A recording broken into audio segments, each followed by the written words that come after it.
This is the 3236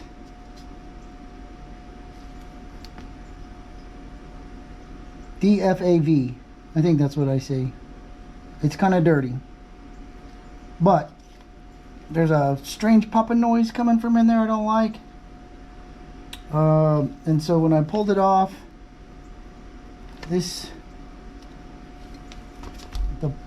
the bottom of the manifold, there was gas around where the gasket goes. So when you take off the original carb and put this one on there, it's going to sit a lot lower. So a lot of people take the old carb apart and use this as a spacer, and that's the same thing I did on the 79. And these guys did a pretty good job, sort of, kind of, I hope. Not really, whatever. So the control rods go through here. That's what these things are, these rods, and they leave a big hole. So they sealed them up by putting some brass fittings in there. This one's a big bolt, and they crammed it in there with some gasket sealer, which is all gummy now, but I think my way's better. So I'm going to tune this up a little bit for my spacer and make sure all these holes are sealed up, and then I'm going to clean this, and then I'm going to disassemble the carb, and we're going to clean it and most likely have to rebuild it. So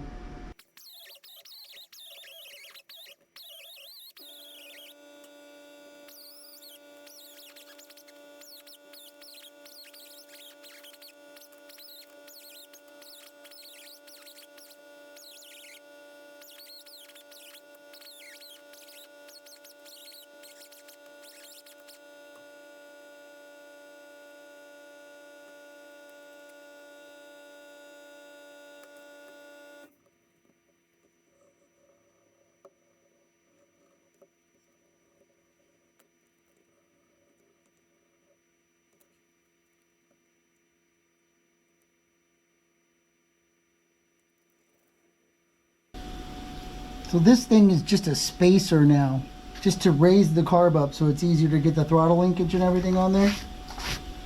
But you know,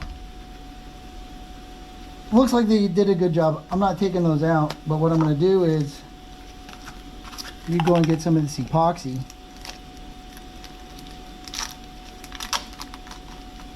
and we're going to make some plugs and plug it from the inside. Then we don't really have to worry about it. So you just mix this stuff up.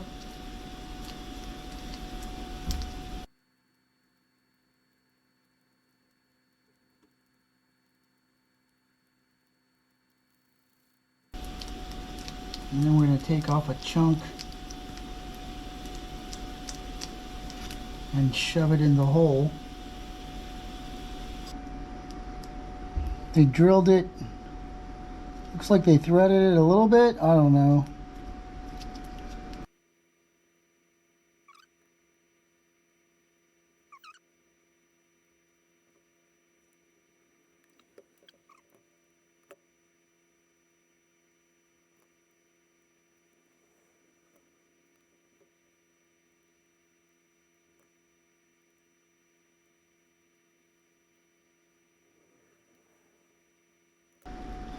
And then where they have that needle valve, so there's really no need to have that anymore because it doesn't do anything.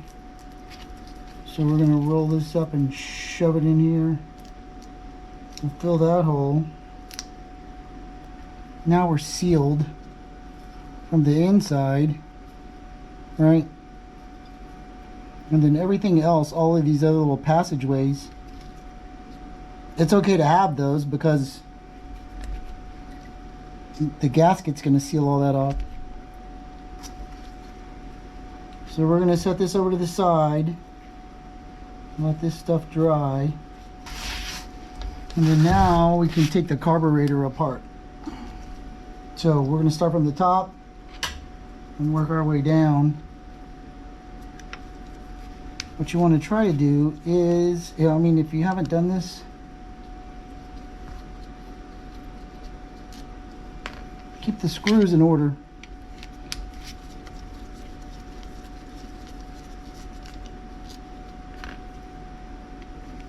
They might be the same, but they may not be the same length, right? So if they are, you're fine.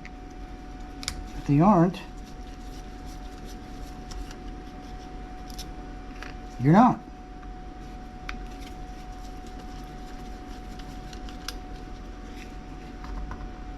And this one is stuck here. Get it out. Okay. So the ones on the top are all the same length. We don't have to really worry about that. But see, now if we try to take this top off, the choke is in the way. And this will come off.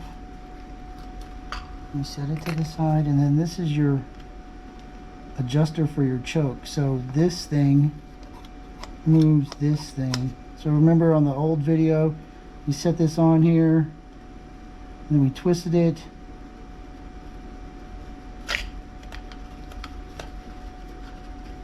We set this on here, and then we gave it a twist until it started to engage, right? To set that up. And there's a little tiny C-clip right here. So if we pop this C-clip off, then we can pop this arm off, and then this lid will come off. So I'm gonna need, let's see if this will work. Of course it's gonna work, but it's gonna shoot it all the way across the room. It's not gonna work.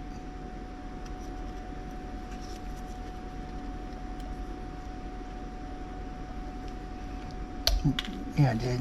So there's a little C-clip. Don't lose that. Pull this arm loose. And then this is free now. So we can take this top off and slide it. So there's a gasket here.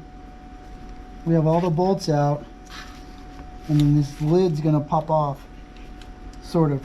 So to speak, kind of. I mean, it's going to be a pain in the ass, of course. And there's going to be gas left over, so, you know, be careful.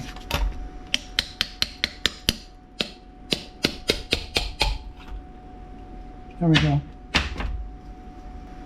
So we're going to have to get all this extra gasket material off of there and off of here, because it's pretty much ruined now.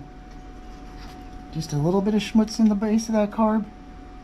But still, that could be enough of what's causing my popping issue.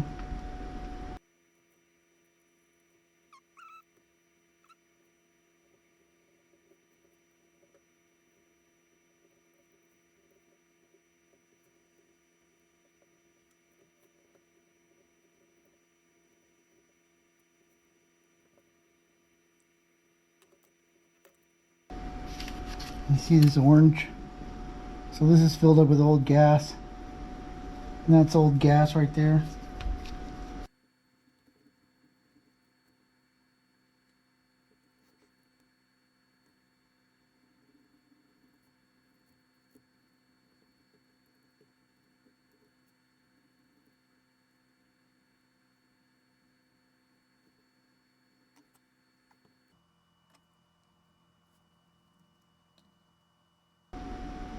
So I'm pretty sure that's a 165 and that's a 160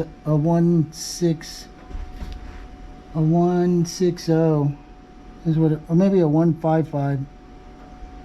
It's kind of hard to see.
Emulsion tube.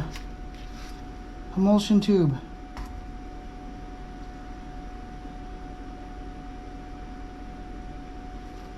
Okay, that's cool.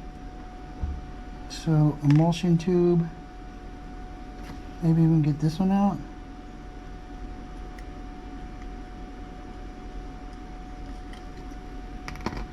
Pull it out from the bottom.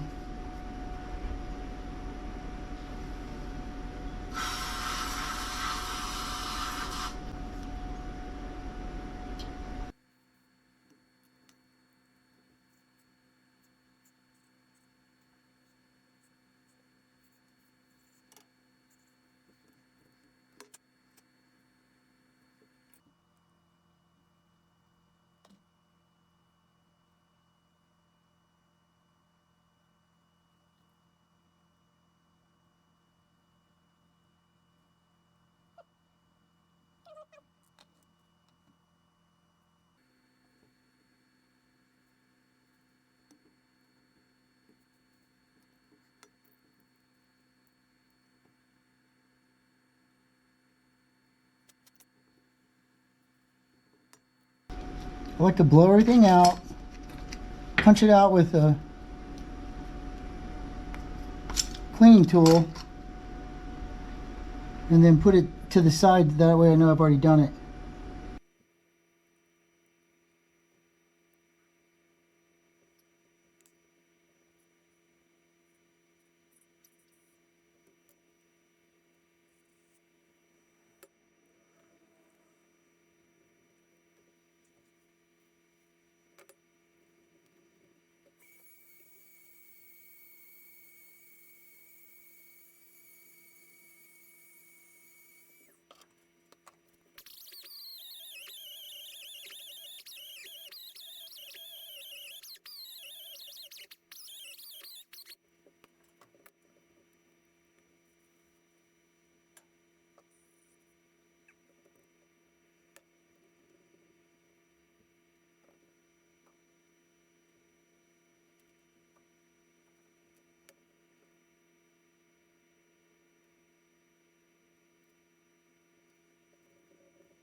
Okay, over here is accelerator pump, power valve.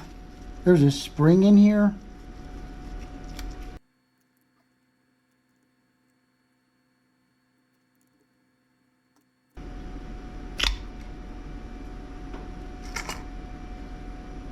So this is just a diaphragm. There's the spring. Don't forget that. So this one's working. We know that.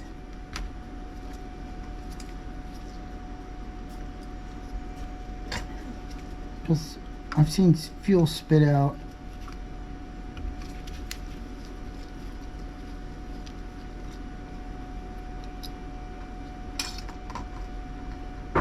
Yeah. Jessica's cooking breakfast at like 9:45. What time is it right now? 9:15. Okay, buddy. Okay. Thanks. Yeah. And because this one sits in the bottom, we want to pull it out and blow out all of that stuff.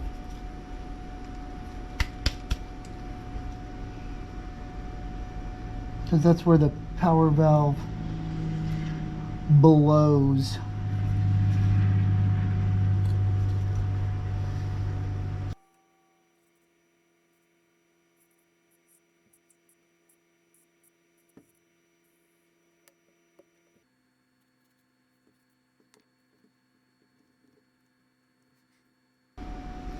So once we've blown out all the passages, kind of visually inspect them.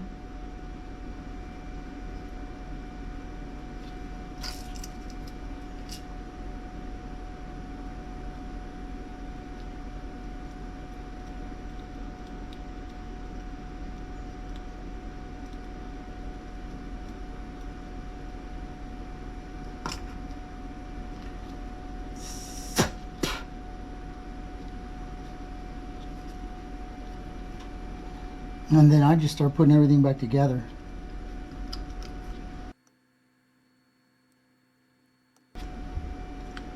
So I know my diaphragm over here is working.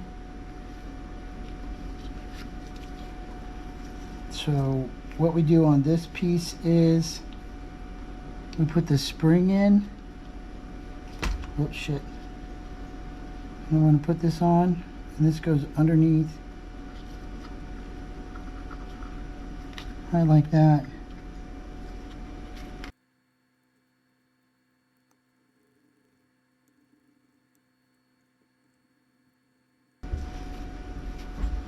And then torque specs on all this is tight. It's all aluminum. Some of it's brass. Try not to strip it. I'm going to go ahead and pull out this idle set screw, idle mixture screw over here.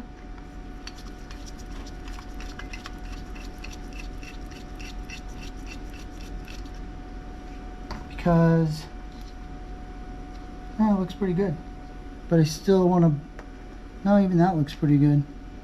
I still want to blow that out just in case there's any schmutz in there.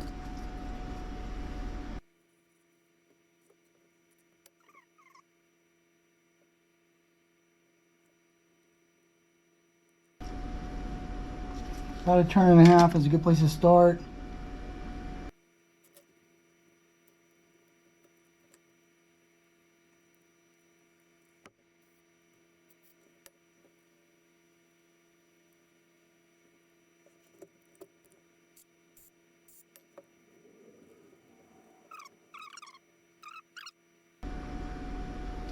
And then these are pretty big, so you can see that they're clean.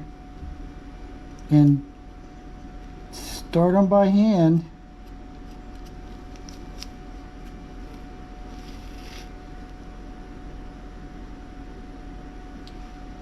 But if they're small jets,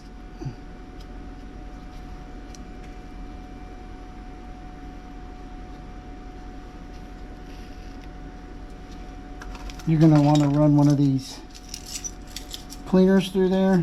So you just find the right size. If it fits, it fits. If it doesn't, it doesn't. So you just keep going down and you just clean them out.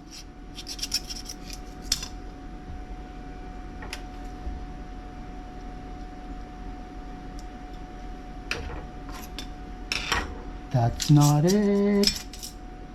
This is it. And these ones down here are kind of hard to get to. There's a fucking piece of shit right there.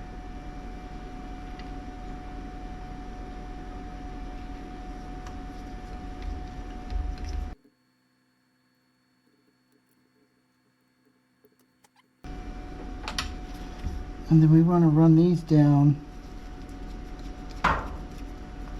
and give them a good twist.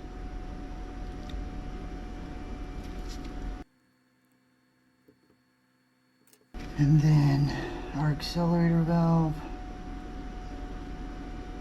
it only goes on one way. And this squirts gas. When you hit the throttle, it squirts a stream in there so you don't bog.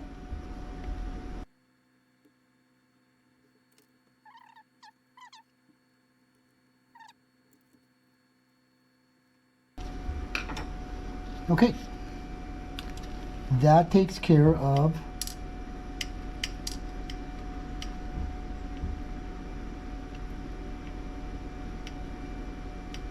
running out of battery over there. The base of the carb. I'm gonna go ahead and put this back on.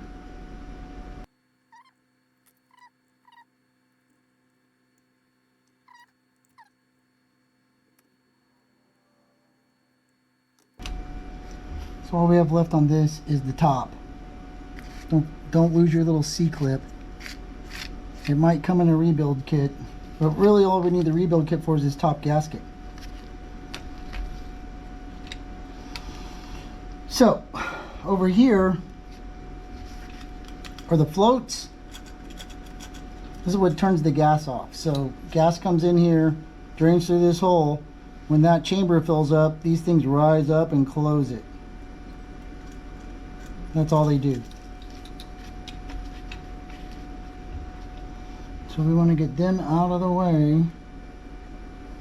You take this little rod here, pull it out, and the whole thing's going to lift up. And just set it to the side.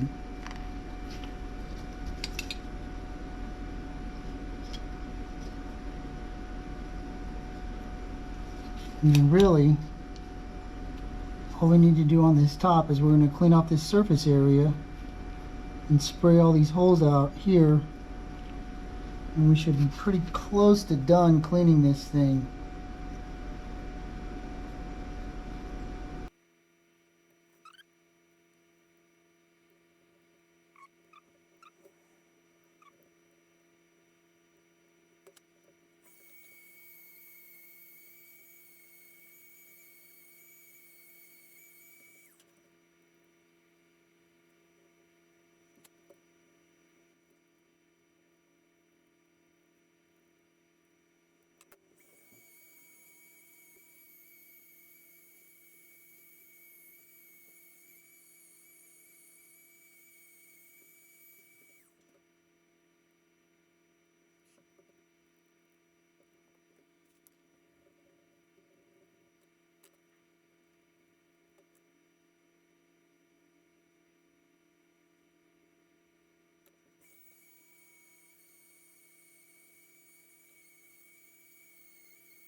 Okay, so ran out of battery. I wasn't paying attention. Wipe off the floats, but be careful because sometimes they're plastic. These feel like they're some sort of foam block.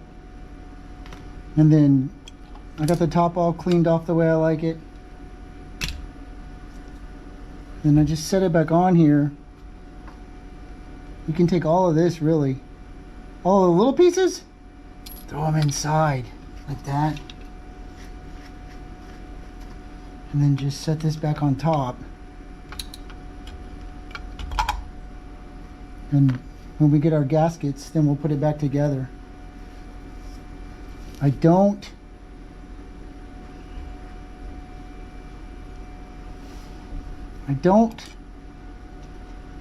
recommend changing the jets unless you've done something to the motor. Cams, mostly cams. Compression and cams. You're not going to mess it up too much if you just run it like it comes. The problem is, once you start changing jets, you got to be able to measure that. So air fuel meter, start reading it, see what it looks like. And then if you're going to start swapping out jets, you need a set of the same manufacturer's jets. So buy a range all from the same people.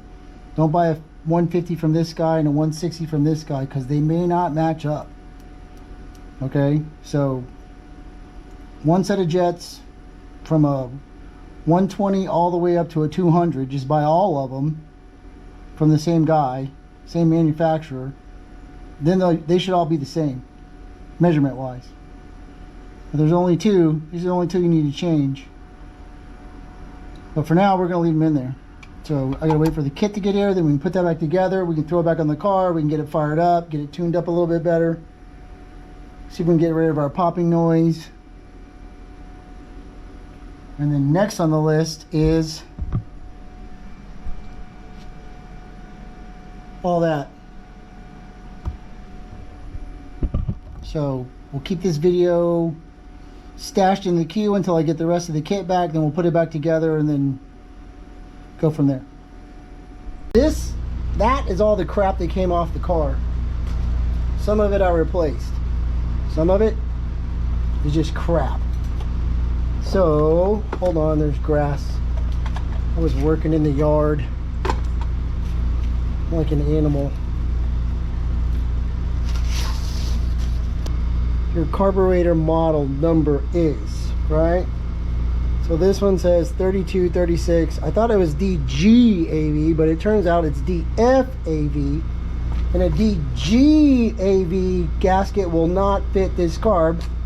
So I had to return it and buy a new kit.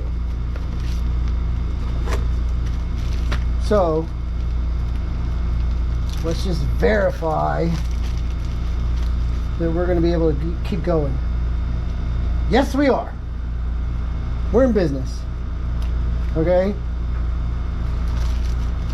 So it comes with another base gasket. I have some extras. That's for power valve.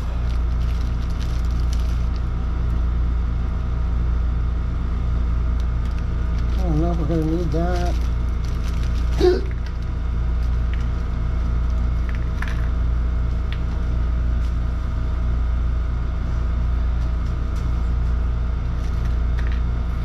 Teeny tiny little clip.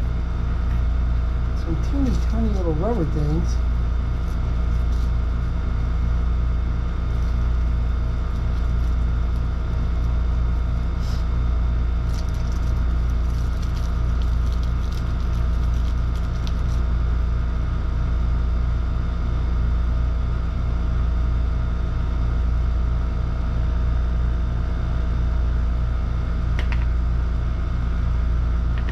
Okay, cool.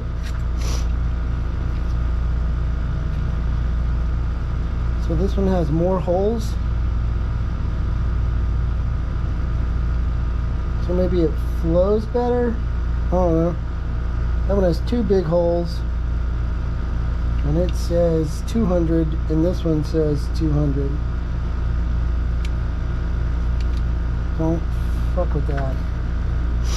But we will change it anyway. So let me take my gasket off.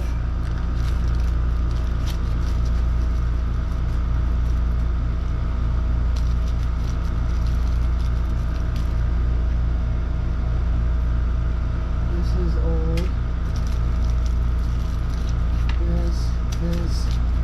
This all goes in the trash.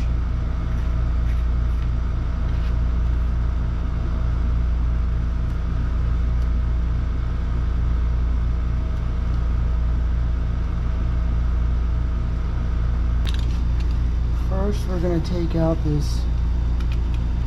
This is 10 millimeter, and it's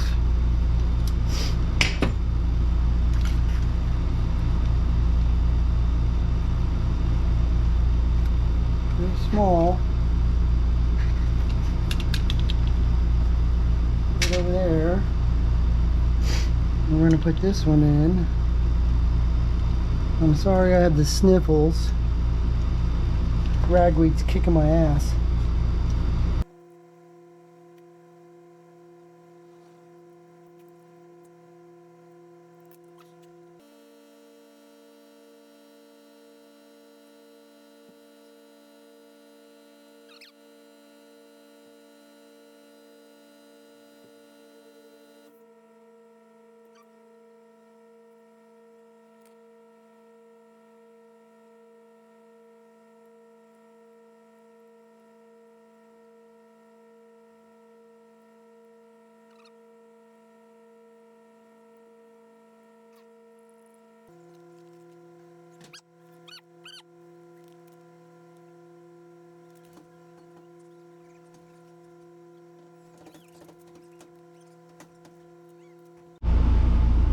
Again, forgot to hit record. So I put the needle in and I attached the floats. And then we're going to hold it up like this, and we want to set it to 23 millimeters.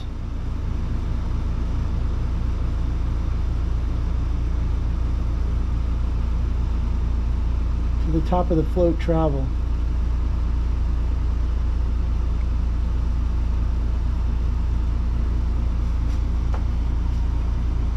So we're about 18, and then it's going to drop open to 23.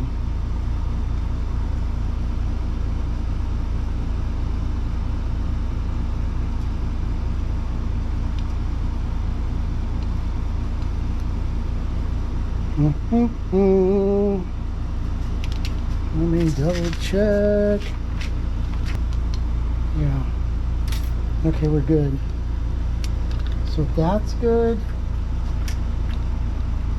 they do supply you with another clip in case you lose it. It's really small.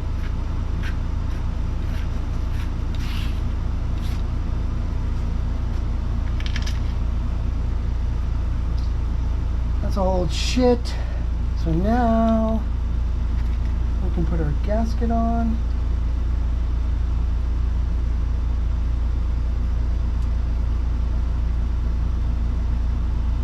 And we can set our top in.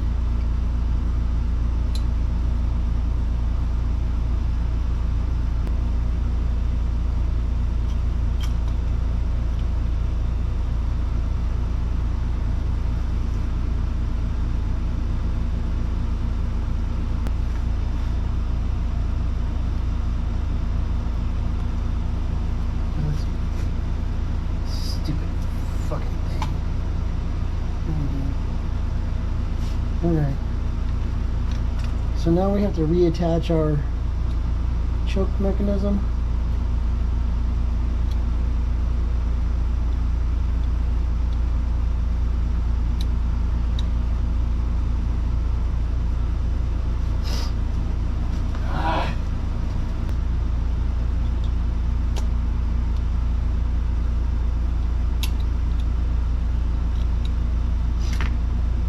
And a little bitty clip.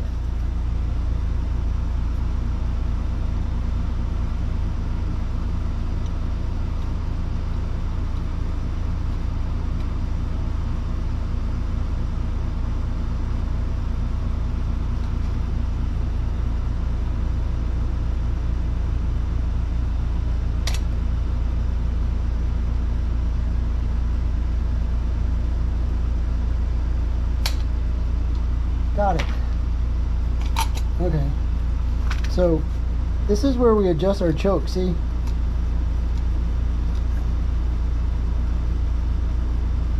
So what we want is it to just be like that, where it just starts to move.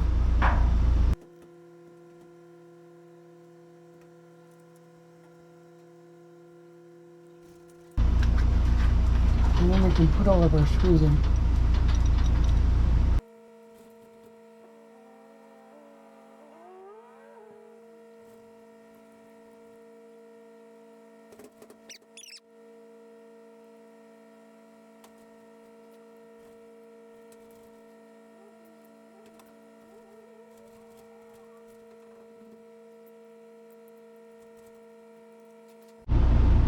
Okay, so we have everything back on the carb.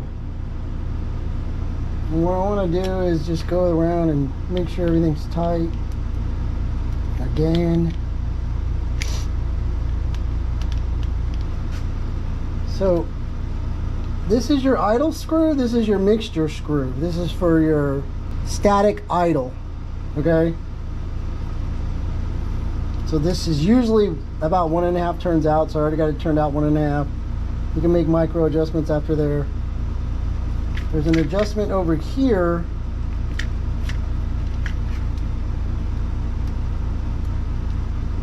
Right here for your choke. So the idea is that once the car's warmed up and you hit the gas, the choke flops all the way back, and then it's going to hit underneath there and stay so it doesn't collapse back down again. Doesn't have any fuel in it, so it's going to take a minute to get some juices flowing. So let's go put it back on the car.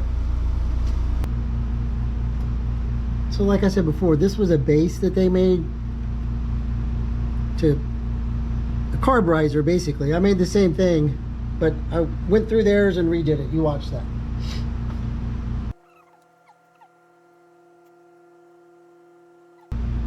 And some Loctite.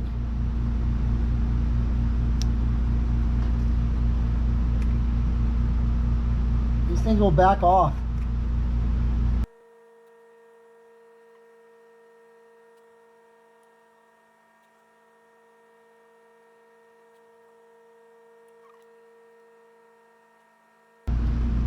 Yeah.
So the carb is on. I have it tuned the way I like it. The car's fully warmed up. Fan's running, so we're about 190. I saw something yesterday about the choke, so let me just address that. So, like I said, the car's fully warmed up, but we're gonna pretend like it's not. So down here, right here, is the screw for the choke adjust. So you've been driving your car all day, you parked it for the night, you get up, and you want to fire it off. Here's what happens. This is gonna relax, okay? And the choke's gonna go back. But what happens is, it can't go all the way back because it was warm. So the screw is blocking it because it's not on the idle adjustment part. So here's what I'm talking about.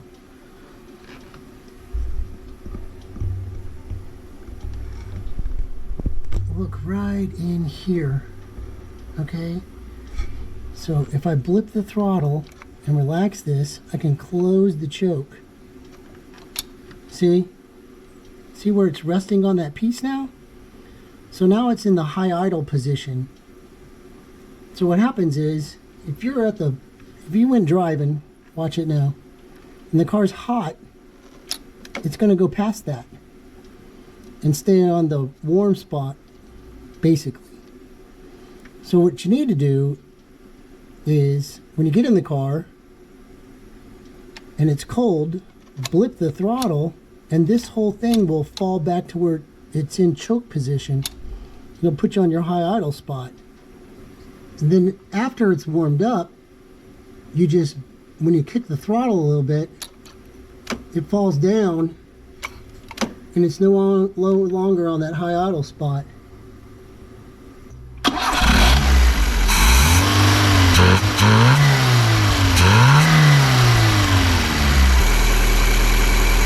See? no longer on the high idle portion. So now it's a regular idle. It's operating basically off the idle screw.